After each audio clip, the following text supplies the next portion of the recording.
बिस्मिल्लाहिर्रहमानिर्रहीम। अस्सलाम वालेकुम। मैं हूँ अक्सानाज़, आप देख रहे हैं मेरा YouTube channel inside New Zealand. Lahore में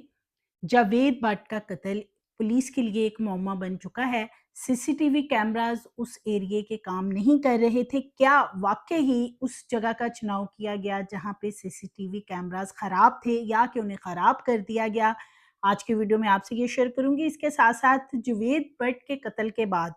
तीफी भट्ट जो कि बैरून मुल्क फरार हैं, क्योंकि वो अमीर बलाच कत्ल केस के मरकजी मुलजिम हैं, और जब से अमीर बलाच का मर्डर हुआ है वो बैरून मुल्क फरार हो चुके हैं। वहाँ से क्या उन्होंने ऐसी लाहौर पुलिस के खिलाफ हदायत दी कि क्या-क्या काम उनका ख़ानदान करे, कि जो ख़ानदान ने वैसे-वैसे करना चाहा तो वो उनके गले पड़ गया। इस सिलसिले में बड़ी अहम गिरफ्तारी एक रात हुई है, वो भी आगे चल के आपसे शेयर करूँगी। इसके साथ-साथ तीफी भट्ट के कहने पे किन पुलिस अफ़सरान के नाम एफआईआर में शामिल किए गए थे, जो कि 4 दफ़ा एफआईआर का मतन तब्दील करना पड़ा और फिर कहीं जाके वो एफआईआर दर्ज हुई, लेकिन उसमें कौन से वो पुलिस अफ़सरान थे जिनके नाम थे जो कि फिर दर्ज नहीं किए गए। कैसर भट्ट और अमीर फ़तेह जिनका नाम इस मुकदमे में दर्ज किया गया है, मुद्दई मुकदमा और जो ऐनी शाहिद हैं, यानी जो अहलिया जावेद भट्ट की हैं, वो आई विटनेस हैं। क्या वो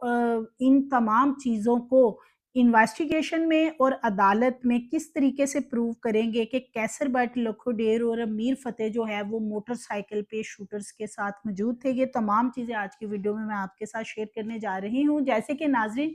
अमीर बलाच को फरवरी 2024 में मर्डर किया जाता है एक शादी की तकरीब में, और उसके बाद इसका मुकदमा जो है वो तीफी भट्ट, गोगी भट्ट और 2 नामालूम लोगों के खिलाफ उस वक़्त दर्ज किया जाता है जब शूटर मुज़फ़्फ़र हुसैन को मौके पे ही मर्डर कर दिया जाता है, जैसे ही वो अमीर बलाच को टारगेट करता है। जो शूटर होता है, जैसे कि वो मालशिया था तीफी भट्ट का, और इस सिलसिले में जो मालशिया की बीवी थी वो सारी डिटेल जो है वो बता चुकी थी कि 35 साल से मुज़फ़्फ़र हुसैन तीफी भट्ट के साथ एज आ उसका गनमैन भी काम कर रहा था, मालशिया के तौर पे भी काम करता था, जिसको कि तीफी भट्ट ने अपने एक इंटरव्यू में झुटलाया कि वो तो सबका मालशिया था, वो मेरा नहीं था। उसकी बीवी के मुज़फ़्फ़र हुसैन के इंकशाफात के बाद जो है तीफी भट्ट इस केस में इंतहाई मतलूब था, और इसके लिए रेड वारंट जो हैं वो ऑर्गेनाइज्ड क्राइम वालों ने, सीआईए वालों ने जारी भी करवाए थे कि रेड वारंट के ज़रिए पकड़ के लाया जाए। लेकिन तीफी भट्ट जो कि दुबई में था, और दुबई के साथ हमारा एक एग्रीमेंट है, जैसे कि रेड वारंट जो हैं, इसका एक प्रोसेस होता है कि डिफरेंट ममालिक के साथ इसके एग्रीमेंट्स किए जाते हैं कि अगर उनका कोई मुल्ज़िम हमारे पास होगा, या हमारे मुल्क का कोई मुल्ज़िम फ़लाँ मुल्क के पास होगा, तो वो इंटरपोल के ज़रिए वापस किया जाएगा। मुतल्लिका एम्बेसी से इस्लामाबाद में राब्ता किया जाता है, और रेड वारंट के हवाले से वहाँ पे कुछ डॉक्यूमेंटेशन होती है, वो जमा करवाई जाती है। तीफी भट्ट के रेड वारंट जो हैं वो तैयार हो चुके, वो एम्बेसी को भी दिए गए, लेकिन चूँकि ऑस्ट्रेलिया में इस वक़्त तीफी भट्ट मौजूद है, पहले वो दुबई में थे, और ऑस्ट्रेलिया के साथ हमारा एग्रीमेंट ही नहीं है कि वहाँ से मुल्ज़िम को हम वापस ला सकते हैं। सो ये जो रेड वारंट हैं, ये वाला मामला तो अभी खटाई का शिकार इसलिए हो चुका है कि वहाँ से तीफी भट्ट को इंटरपोल के ज़रिए लाना नामुमकिन सी बात है, और अगर कभी पेश होना हुआ पुलिस के सामने या अदालतों के सामने सरेंडर करना हुआ, तो तीफी भट्ट और गोगी भट्ट जो है शायद खुद कर दें, लेकिन इस तरीके से इनको इंटरपोल के ज़रिए लाना, पकड़ना, वो पुलिस का काम जो है वो नज़र नहीं आ रहा है इस मामले में। क्योंकि अगर ऐसा होना होता तो जैसे ही अमीर बलाच का मर्डर हुआ था तो इनके नाम भी शामिल कर दिए जाते लिस्ट में कि ये पाकिस्तान से बाहर नहीं जा सकते। जैसे कि गुज़श्ता रोज़ आईजी पंजाब ने बहुत बड़ा फ़ैसला किया था कि जो इस केस के जावेद भट्ट के केस के मुल्ज़मान हैं, यानी कि कैसर भट्ट, लखोडेर और अमीर बलाच के छोटे भाई अमीर फ़तेह, इन दोनों के ऊपर पाबंदी लगा दी गई है कि ये मुल्क से बाहर नहीं जा सकते हैं, यानी फ़रार नहीं हो सकते हैं। लेकिन तीफी भट्ट और गोगी भट्ट के हवाले से फौरी तौर पे ऐसे कोई इक़दामात पुलिस की तरफ से नहीं किए गए थे, जिसकी वजह से तीफी भट्ट आराम से यहाँ से फ़रार होने में कामयाब हो गया इस्लामाबाद एयरपोर्ट के ज़रिए। और गोगी भट्ट पाकिस्तान में होते हुए कहीं रुपोश है, आज तक उसका कुछ पता नहीं और ना ही शायद पुलिस ने पता लगाने की कोशिश की है, क्योंकि ऑर्गेनाइज़्ड क्राइम यूनिट वालों ने गोगी भट्ट के हवाले से तो बाकायदा एक प्रेस ब्रीफिंग में कहा था कि गोगी भट्ट का मीर बिलाज कत्ल केस से बज़ाहिर ताल्लुक नहीं है। तीफी भट्ट का इसमें डायरेक्ट ताल्लुक है, क्योंकि उसने अपने मालशियों को एज़ अ शूटर इसमें इस्तेमाल किया। ये तो एक वो केस है जो कि अमीर बलाच का केस था और शुरू हुआ, और उसके बाद ये आग की चिंगारी तब भड़की जब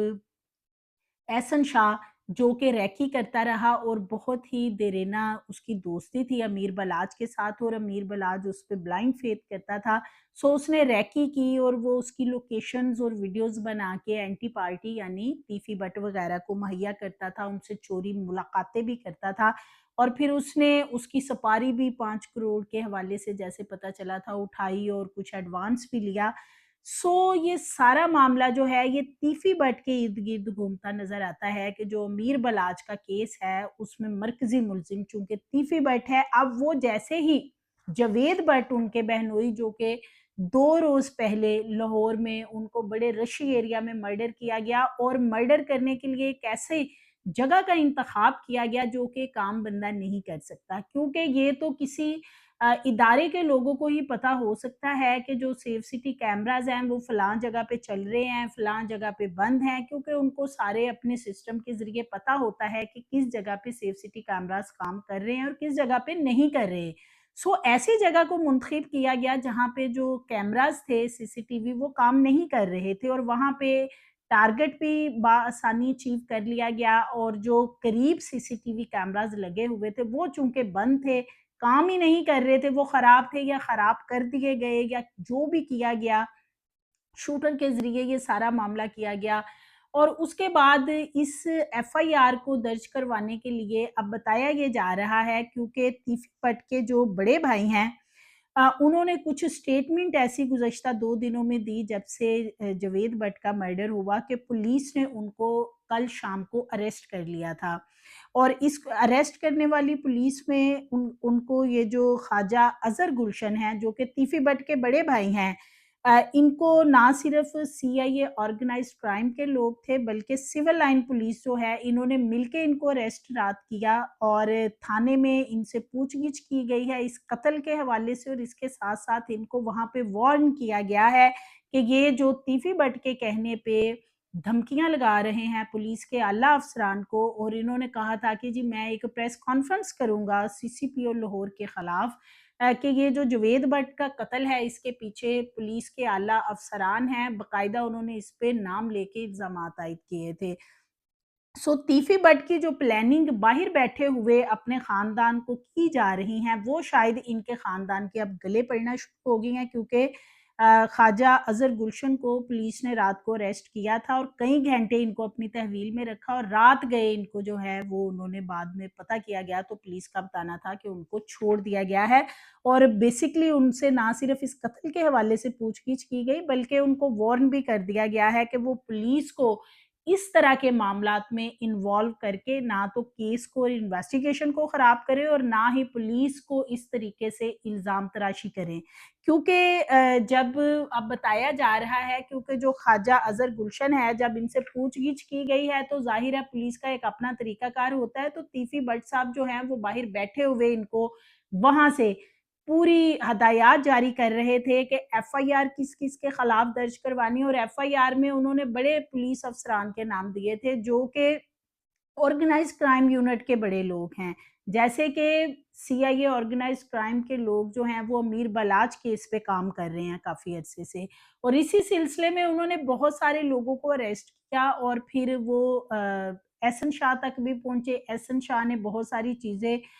खोल के भी बताई, कुछ उसके मोबाइल से चीज़ें भी मिल गई थी। सो तीफी भट्ट जो हैं वो इस केस में अमीर बलाच के तो बुरे फँसे ही हुए हैं, लेकिन जैसे ही जवेद भट्ट का कत्ल होता है तो वो अपने ख़ानदान को वहाँ से हदायत देते हैं कि इसमें शकील भट्ट और आला सीआईए पुलिस अफ़सरान जो हैं उनके खिलाफ मुकदमा दर्ज किया जाए, और बाकायदा जो उनके भाई हैं बड़े خواجہ اظہر گلشن، انہوں نے یہ کہا کہ وہ CCPO لاہور کے خلاف نہ صرف بیان بازی کریں بلکہ ایک باقاعدہ پریس کانفرنس کریں ان کے خلاف۔ سو پولیس والے جو ہیں اس وقت بہت زیادہ، ایک تو پولیس کے اوپر پریشر ہے، بالخصوص جب سے احسن شاہ کو مرڈر کیا گیا اور اس کے بعد پھر یہ جوید بٹ کا قتل ہو گیا، سو پولیس نے لاہور کا امن جو ہے وہ خراب نہیں ہونے دینا۔ اس حوالے سے کل IG اور CCPO لاہور نے ایک میٹنگ بھی کی تھی جس میں پولیس افسران کو ہدایات دی گئی ہیں کہ وہ لاہور کا جو امن ہے وہ برقرار رکھنے کے لیے شوٹرز کو ڈھونڈ ڈھونڈ کے جو ہے وہ اریسٹ بھی کریں اور ان کا قلع کما بھی کریں۔ سو یہ تو لاہور کو جس طریقے سے لاہور میں کوئی ایسی صورتحال نہیں ہے کہ لا اینڈ آرڈر کی بہت زیادہ صورتحال یہاں پہ خراب ہو چکی ہے، لیکن پھر بھی ان ساری چیزوں کو کنٹرول کرنے کے لیے، جیسے کہ یہ جس ایریے میں مرڈر ہوتا ہے وہاں پہ سیف سٹی کیمراز کام کیوں نہیں کر رہے ہوتے؟ ابھی کچھ عرصہ پہلے اقرا میڈیکل کمپلیکس کے جو آنر تھے ڈاکٹر شاہی صدیق، ان کا مرڈر ہوا تو سیف سٹی کیمراز کے ذریعے 24 گھنٹے میں ملزم پکڑ لیا گیا کہ ان کا بیٹا ہی شوٹرز کے ساتھ گاڑی میں موجود تھا اور بہت آسانی رہی۔ لیکن اس ایریے کے جو سیف سٹی کیمراز ہیں وہ چونکہ خراب کر دیے گئے تھے، یا وہ ایریے کو اسی لیے منتخب کیا گیا کہ وہاں پہ کیمرے کام نہیں کر رہے تھے، اور یہ ایک عام بندے کا کام نہیں ہو سکتا ہے کہ ہر عام انسان کو، جیسے کہ اب یہ کیسر بٹ لکھو ڈیر ہیں یا امیر فتح ہے جن کے بارے میں FIR درج کی گئی اور یہ مقدمے میں نومینیٹڈ ملزمان ہیں، اب ان عام لوگوں کو تو پتہ نہیں ہے کہ کس جگہ کے سیف سٹی کیمراز کام کر رہے ہیں۔ سو یہ بڑے ادارے کے لوگوں کو ان چیزوں کا پتہ ہوتا ہے، اور اسی لیے کہیں نہ کہیں ایک سوال لوگ اٹھا رہے ہیں کہ کیا اس سارے معاملے میں کیا کہیں پولیس تو انوالو نہیں، پولیس کے کچھ لوگ تو انوالو نہیں ہیں کہ جوید بٹ کا جو مرڈر ہے وہ احسن شاہ کے مرڈر سے توجہ ہٹانے کے لیے کروا دیا گیا ہو۔ خیر، جو پولیس افسران کے نام دیے گئے تھے FIR میں، جس طرح کے تیفی بٹ چاہتے تھے ویسے تو FIR درج نہیں ہوئی، لیکن بعد میں جو FIR درج کی گئی ہے اس کا کوئی سر پیر اس لیے نظر نہیں آ رہا کہ جو جوید بٹ کی اہلیہ ساتھ بیٹھی ہوئی تھی سمینہ، بجائے کہ وہ مدعی مقدمہ بنتی ان کو آئی وٹنس بنا دیا گیا، اور پھر کیسر بٹ لکھو ڈیر اور امیر فتح جو ہے وہ موٹر سائیکلوں پہ شوٹر کے ساتھ موجود تھے۔ یہ چیز چلیں پولیس انویسٹیگیشن میں تو ایک مثال ہے کہ یہ ساری اس کی انویسٹیگیشن ہو جائے گی اور مثل مقدمہ بھی بن جائے گی۔ عدالت میں جو چیزیں ہیں وہ ہر چیز کا ثبوت پیش کرنا ضروری ہوتا ہے، تو یہ ثبوت کیسے پیش کیا جائے گا کہ ان موٹر سائیکلوں کے اوپر خاتون نے جس طرح کے FIR میں متن درج کیا گیا ہے کہ کیسر بٹ لکھو ڈیر اور امیر فتح کو دیکھا ہے، تو سو یہ کیسے پروف کیا جائے گا؟ سو یہ FIR کا متن کس نے اس طرح کا کروایا ہے، یا یہ FIR جو ہے اس میں 109 کی سیکشن جو ہے کہ کسی نے ان کو پلان کر کے بھیجا وہ بھی مینشن نہیں کی گئی۔ سو یہ جو FIR ہے یہ کسی نہ کسی جگہ پہ جا کے لگ رہا ہے کہ بالکل اس FIR کے مطابق جو ہے وہ کام نہیں ہو پائے گا، کیونکہ جو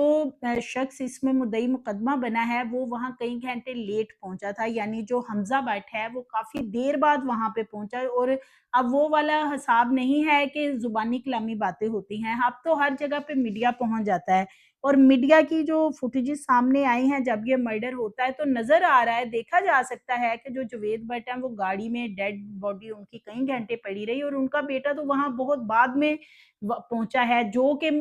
FIR کا متن ہے اس میں چیزیں اور مینشن کی گئی جن کو کہ عدالت میں جا کے پروو کرنا مشکل ہوتا ہے، اور جو نومینیٹڈ ملزمان ہوتے ہیں شک کا فائدہ اٹھاتے ہوئے ان کو ریلیف مل جاتا ہے۔ سو یہ جو FIR ہے جس طرح تیفی بٹ چاہتے تھے ویسے درج نہیں ہوئی، اس لیے انہوں نے اپنے بھائی سے کہا کہ وہ CCPO لاہور کے خلاف جو ہے ایک پریس کانفرنس کریں، اور انہوں نے اپنے ایک انٹرویو میں کہا کہ میں بہت جلد پریس کانفرنس کر رہا ہوں، اور اس قتل کا ذمہ دار انہوں نے CCPO لاہور کو جب ٹھہرایا تو پھر پولیس نے ان کو کل نہ صرف اریسٹ کیا بلکہ ان سے پوچھ گچھ بھی جوید بٹ قتل کے بارے میں کی، اور ان کو وارن بھی کیا ہے کہ وہ اس طرح کی پولیس کے خلاف بیان بازی سے، پولیس کے خلاف محاذ آرائی سے جو ہے وہ باز رہیں۔ تو سو یہ تیفی بٹ جو خود تو ملک سے باہر ہیں لیکن اپنی فیملی کو وہ اس طرح کی چیزوں میں اب اکسا رہے ہیں کہ جس سے ان کے لیے مشکلات بڑھ سکتی ہیں۔ دوسری طرف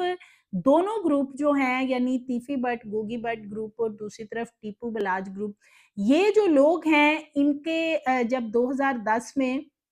टीपू ट्रका वाला का एयरपोर्ट पे मर्डर होता है, उसके बाद काफ़ी ज़्यादा गैप आया है। लेकिन पुलिस वालों ने या किसी ने भी कभी कोशिश नहीं की कि दोनों ख़ानदानों की सुलह करवा दी जाए। और अगर इसमें अहम लोग सियासतदान या पुलिस के अहम-अहम लोग इसमें अपना मेन रोल प्ले करते तो ये सुलह हो जानी थी, क्योंकि अमीर बलाज का कत्ल 2024 में हुआ है। तो काफ़ी एक लंबा गैप था कि कोई भी दोनों तरफ से ऐसी हरकत नहीं हो रही थी। लेकिन अब बताया ये जाता है कि इसका बेनिफिट जो पहले कुछ आला अफ़सरान थे पुलिस के माज़ी में, उन्होंने बहुत ज़्यादा उठाया और फिर वो इनको सपोर्ट करते थे दोनों ही ग्रुपों को, और पुलिस भी दोनों ग्रुपों में बटी हुई नज़र आती थी। जिसकी वजह से ये सुलह इन लोगों की आज तक नहीं हो सकी है। दूसरी तरफ अब जो तीफ़ी भट्ट के भाई हैं ख्वाजा अज़हर गुलशन, जैसे कि पुलिस ने उनको अपनी हिरासत में भी लिया, उनको वार्न भी कर दिया है कि वो इस तरह की ना तो कोई प्रेस कॉन्फ्रेंस अब आगे जाके करेंगे और ना इस तरह की वो इस केस के हवाले से कोई इस तरह की दुशनाम तराशी करेंगे पुलिस के ऊपर, कि जिससे कोई एलिगेशन ऐसे पुलिस के ऊपर उठाए जाएँगे कि इस केस के ऊपर वो सारी चीज़ें जो हैं वो असरअंदाज़ होंगी। सो उनको मना कर दिया गया है और अब वो जो है लगता है पुलिस ने जैसे उनको समझा दिया है, उनको समझ आ गई है, और तीफ़ी भट्ट जो हैं, वो जिस तरह पुलिस के लोगों के ऊपर एफआईआर दर्ज करवाना चाहते थे, फिर अपने भाई को वो सामने लाए कि वो पुलिस के खिलाफ प्रेस कॉन्फ्रेंस करे। ख़ैर उनकी ये सारी जो मशावरत है वो इस वक़्त नाकाम हो चुकी है, और इस वक़्त जो है सीआईए के जो लोग हैं, बिलख़ुसूस ऑर्गेनाइज़्ड क्राइम यूनिट के लोग, इमरान किश्वर की सरबराही में अपने तौर पे इस केस को वो देख रहे हैं जवेद भट्ट के, कि इसमें जो एक गाड़ी बिलख़ुसूस पकड़ी गई है, उस गाड़ी के जो ओनर वग़ैरह हैं, उनको अब हिरासत में लिया गया है कि असल में ये गाड़ी किसकी है और किस तरीके से ये वहाँ पे उस वक़्त, क्योंकि एक चीज़ तो कन्फ़र्म हो चुकी है कि वो गाड़ी जो है वो रेकी के लिए ही इस्तेमाल की गई है, और मोटरसाइकिल सवारों को जो शूटर्स थे, उनको वो गाड़ी जो है लम्हा ब लम्हा सारी इन्फॉर्मेशन दे रही थी कि जो जवेद भट्ट हैं वो गाड़ी में किस तरफ से आ रहे हैं, या सारी लोकेशन जो है वो बताई जा रही थी। दूसरी तरफ कैमरे खराब हैं या कैमरों को खराब किया गया है, ये अब किसने चेक करना है, ये पुलिस ही चेक करेगी कि ये कौन है जो कि उस जगह का इंतखाब किया गया कि वो कैमरे उस जगह के खराब थे। और इस वक़्त ऑर्गेनाइज़्ड क्राइम यूनिट के लिए ये केस एक चैलेंज बन चुका है, वो इसलिए कि दीगर एरियाज़ की लोकल कैमरों की मदद से अब मुल्ज़मान के हवाले से सारी चीज़ें कलेक्ट की जा रही हैं, और इसके साथ-साथ शकील भट्ट जो है, उनको बहुत ज़्यादा कंट्रोवर्शियल इस पूरे केस को लेके कर दिया गया है, क्योंकि उनके खिलाफ एफआईआर दर्ज करने के लिए जितना भी ज़ोर ज़बरदस्ती आज़माई जा रही थी, वो सब तीफ़ी भट्ट बाहर बैठे अपनी फैमिली को कह रहे थे, और इसीलिए उन्होंने 3 एफआईआर जो हैं उनके मतन पहले लिखे और उनको ज़ाया किया, और चौथी एफआईआर जो है वो फिर दर्ज की गई है, कि जिसमें कि पुलिस के लोगों को इन्वॉल्व ना किया जाए। सो मज़ीद वीडियोज़ के लिए चैनल को सब्सक्राइब करिए, लाइक करिए, बेल आइकन को प्रेस करिए ताकि आने वाली वीडियोज़ आपको मिलती रहें।